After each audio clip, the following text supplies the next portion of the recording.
How did you kind of get involved with the Natural History Trust? Well, we hadn't long moved to Isla, and I actually hadn't long had Cameron, our eldest, who's now coming up to, well, he is 29. Mm-hmm. And it was Julie Lilly who lived next door up here, and she said, did I want to come along and see if I wanted to go on the committee and have a chat. So I went along. So you were snapped when you first arrived? Yeah, yeah, I was. On the committee. Yeah, I was, very much so. And I didn't really know what I was going to expect, to be honest. But everybody was very welcoming. They obviously all knew far more about wildlife and everything else than I ever knew, but I picked up fairly quickly. And yeah, I enjoyed it actually, and 10 years I was there. For 10 years, so it couldn't have been that bad. You know, so we used to have talks and things, and so everyone would have to muck in with teas and stuff. And you were famous for the ginger cake that was supplied. Yes. Yeah, the ginger cake. It became quite a tradition, and yeah, I did think I would change it, and I thought, right, okay, I'll try a chocolate cake this time, or a light fruit cake.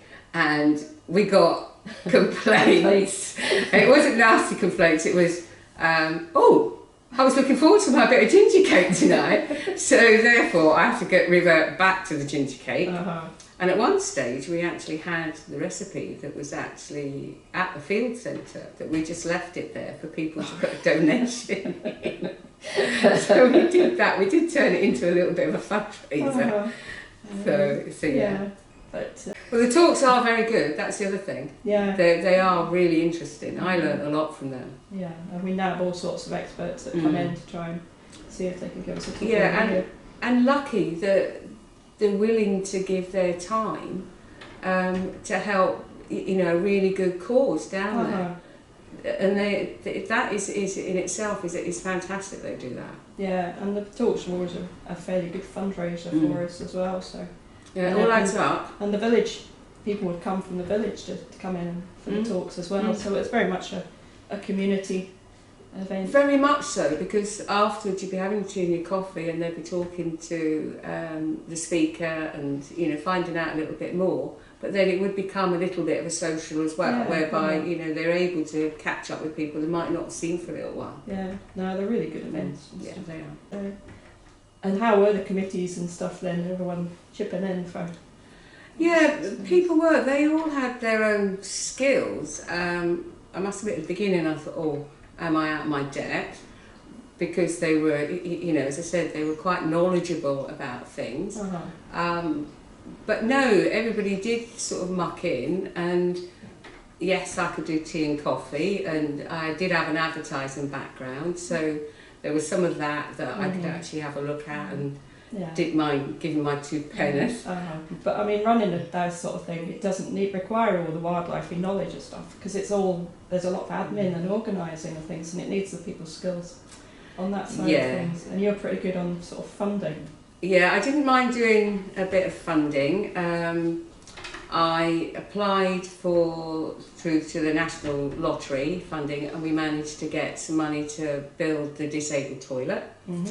And then there was another time when we were needing money for more chairs and cups and saucers. So again, I put in an application, and we were successful with that one as well. So I could do that. I didn't mind getting involved with anything like that, and you know, including one of the things that they needed as well was at weekends was somebody just to man the office. And you know, let people in and have a chat with them and everything else. So I was able to do that as well. Yeah.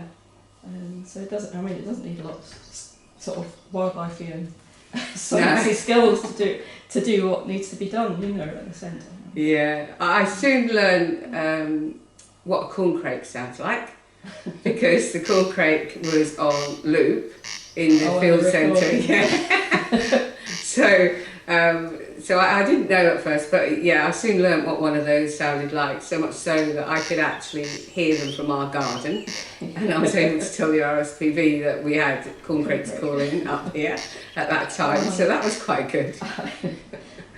But if you don't go in there without much knowledge, people come in and ask you questions and all sorts, so you sort of have to try and find some information for them. And all sorts. You do. But what was quite interesting was it was the same, it's very similar questions people would ask. Okay. So that was quite good.